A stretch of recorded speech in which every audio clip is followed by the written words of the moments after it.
तो दोस्तों स्वागत है आपका हमारे इस यूट्यूब चैनल पे जिसका नाम है घोस्ट हब और आप देख रहे हैं घोस्ट हब पूजा के साथ। चलो चलते हैं आज की कहानी की ओर। ये कहानी है सुजानपुर के पहाड़ों के बीच बसा एक खूबसूरत गांव।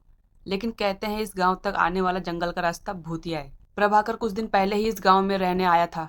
वह भी गांव वालों से इस रास्ते के बारे में सुन रखा था, लेकिन प्रभाकर भूत प्रेत पर विश्वास नहीं करता था। एक दिन वह रात को उसी रास्ते से अपनी बाइक से शहर से लौट रहा था और उसकी बीवी सुगंधा भी उसके साथ थी। अचानक से काली बिल्ली उसका रास्ता काट देती है। प्रभाकर जोर से ब्रेक लगाता है, तभी वह काली बिल्ली उसके बाइक के पास आकर घुर्राने लगती है। दोनों बिल्ली भगाने का प्रयास करते हैं, लेकिन उस बिल्ली का घुर्राना बंद नहीं होता है। घुर्राते घुर्राते वह सुगंधा के ऊपर चढ़ भी जाती है। वह उसे हटाने का प्रयास करती है, लेकिन बिल्ली उसे जोर से दबोच लेती है। तब प्रभाकर बिल्ली को पीछे से पकड़ता है और सुगंधा को उसकी पकड़ से छुड़ाने की कोशिश करता है। फिर प्रभाकर एक पत्थर उठाकर उसे मारता है। बिल्ली जोर से गुर्राते हुए सामने के पेड़ पर चढ़ जाती है और अचानक वहां से गायब हो भी जाती है। उसे अचानक ऐसे गायब होते देख दोनों डर जाते हैं। अब प्रभाकर कहता है, ये बिल्ली कहाँ गायब हो गई? फिर सुगंधा बोलती है, गांव वाले सही कह रहे थे, ये रास्ता सच में भूतिया है और वो बिल्ली भी जरूर कोई भूत ही थी।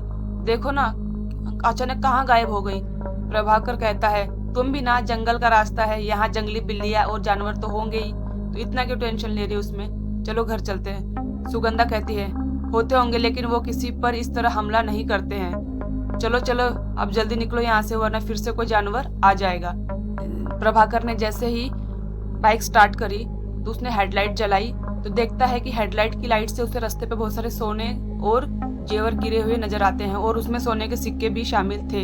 यह सब देखकर वह प्रभाकर कुछ सोच नहीं पाता है और एकदम चुपचाप खड़ा हो जाता है कि मैं क्या करूं क्या नहीं। अब उसकी बीवी कहती है, क्या देख रहे हो, चलो घर चलो चलते हैं। तभी उसे किसी औरत के रोने की आवाज भी आती है। अब उसकी पत्नी सुगंधा कहती है, अब किसका इंतजार कर रहे हो, एक और मुसीबत गले लगाना है क्या, चलो घर चलते हैं, चलो जल्दी। वे दोनों घर लौट आए, लेकिन प्रभाकर की आंखों के सामने वो सोना, गहने और सिक्के अभी भी उसके दिमाग में, उसकी आंखों के सामने घूम ही रहे थे।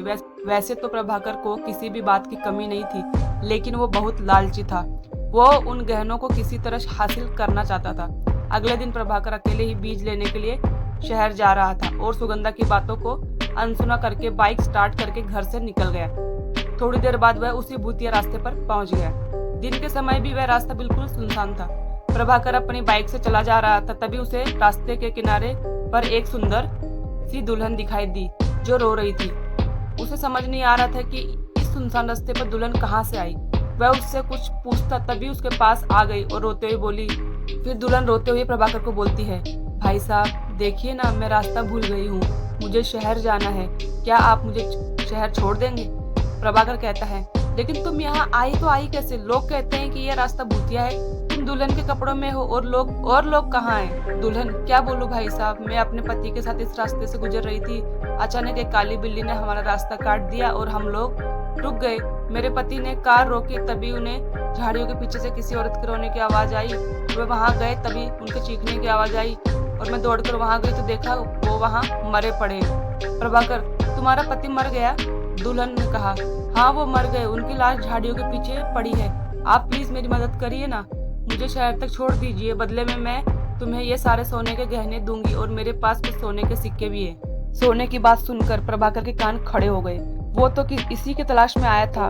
उसने कुछ उन सिक्कों को अपने हाथों में ले लिया, लेकिन जैसे ही उसने अपने हाथों में उन सिक्कों को लिया, वह लड़की अब दुल्हन से चुड़ैल में बदल गई थी और जोर जोर से हंसने लगी और प्रभाकर धुएं में बदलने लगा।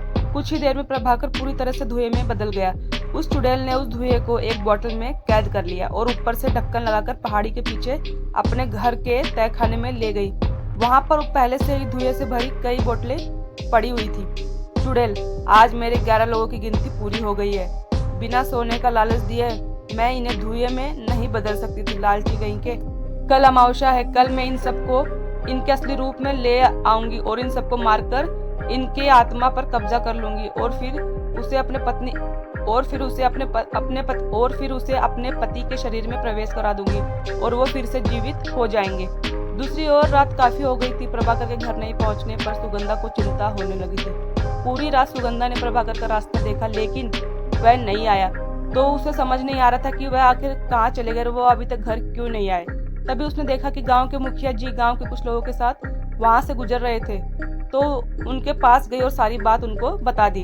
अब मुखिया जी कहते हैं, बेटी सच सच बताना, तुम लोग हाल ही में उस भूतिया रास्ते पर गए थे क्या? अब फिर सुगंधा कहती है, जी गए थे, लेकिन सुगंधा कहती है, जी गए थे, लेकिन उससे मेरे पति के ना लौटने का क्या संबंध है?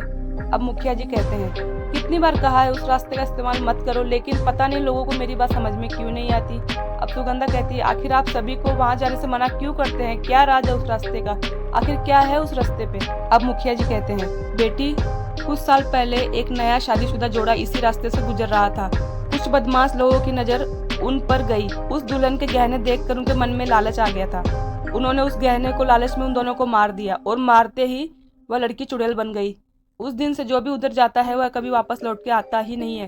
सुगंधा, मैं वहां जाऊंगी और अपने पति को वापस लेकर जरूर आऊंगी।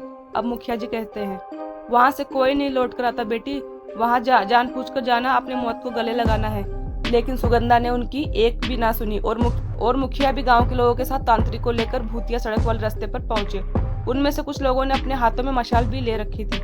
जंगल के पास वाली पहाड़ी से उन्हें मंत्र की आवाज सुनाई दी, तो सभी लोग छिपकर देखने लगे। देखा कि वह चुड़ैल मंत्र पढ़ रही है। चुड़ैल कहती है, हे शैतानी ताकत प्रकट हो, देख मैंने तुझे खुश करने के लिए इन सारे जीवित लोगों को धुएं में बदल दिया है।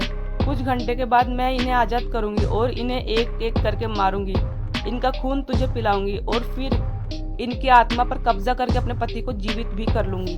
तभी तांत्रिक ने पत्थर खींचकर बोतल पर मारा। उनमें कैद एक आदमी बाहर निकल जाता है। चुड़ैल को इस बात का पता नहीं चलता, क्योंकि उसकी आंखें बंद रहती है और वह मंत्र पढ़ते रहती है। तभी मुखिया जी बोले, अरे ये तो भीमा है, इसके साथियों ने ही मिलकर इस बेचारी औरत और उसके पति की हत्या करी थी। ये लोग तो उस घटना के बाद गायब ही हो गए थे। तांत्रिक ने कहा, वे गायब नहीं हुए थे, इस चुड़ैल ने उन सबको कैद कर लिया था। इन्हीं की आत्मा से वो अपने पति को जिंदा करना चाहती है। अब सुगंधा कहती है, पर इसने मेरे पति को क्यों पकड़ा? मेरे पति ने तो कुछ नहीं किया। अब तांत्रिक सुगंधा को समझाता है, तेरा पति भी इन गुंडों की तरह लालची था, वो भी इसके गहनों के चक्कर में आ गया था, इसलिए इसे अपने सिद्धि पाने के लिए 11 लालची लोग चाहिए थे। 10 तो थे ही, लेकिन 11वां की गिनती पूरी तेरे पति ने कर दी थी। लेकिन उस दिन जब तुम और तुम्हारा पति इस रास्ते से गुजर रहे थे, तभी उसने जान लिया कि तेरे पति को लालच में फंसाया जा सकता है। वो बात कर रही थी, वह बात ही कर रहे थे कि अचानक चुड़ैल की आंखें खोल लेती है और वह देखती है कि उसकी बोतलें फूटी पड़ी है, तो वह गुस्सा हो जाती है और तांत्रिक गुस्से में भर जाती है। और अब तांत्रिक ने कुछ मंत्र पढ़ के मशाल को उस पर फेंका और चुड़ैल अब जलने लगी थी। तांत्रिक ने सारी बोतलों को एक एक करके पत्थर मार मार के फोड़ दिया। उसमें से सभी जो कैद इंसान थे वो सभी बाहर आ गए और अपने असली रूप में सब बाहर आ चुके थे। प्रभाकर भी उनमें से एक था। उसे देखकर सुगंधा रोने लगी। चुड़ैल ने कहा, ये तूने ठीक नहीं किया तांत्रिक, इन लोगों ने मुझे और मेरे पति को मारा था, तुमने इन दुष्टों को आजाद करा दिया। तांत्रिक कहता है, इनकी गलती की सजा इन्हें जरूर मिलेगी, मैं इस बात का तुम्हें वादा करता हूँ। लेकिन तू जो कर रही है, ये करके तू ईश्वर को चुनौती दे रही थी। एक बार जो मर गया उसे जीवित नहीं किया जा सकता। चुड़ैल जलकर राख हो गई। उसके बाद गांव वालों ने उन बदमाशों को पुलिस के हवाले कर दिया। प्रभाकर के साथ साथ पूरे गांव के लोगों ने लालच न करने की कसम खाई। उस दिन के बाद वो रास्ता भूतिया नहीं रहा। चुड़ैल की आत्मा भी वहां से मुक्त हो गई। जय भोलेनाथ।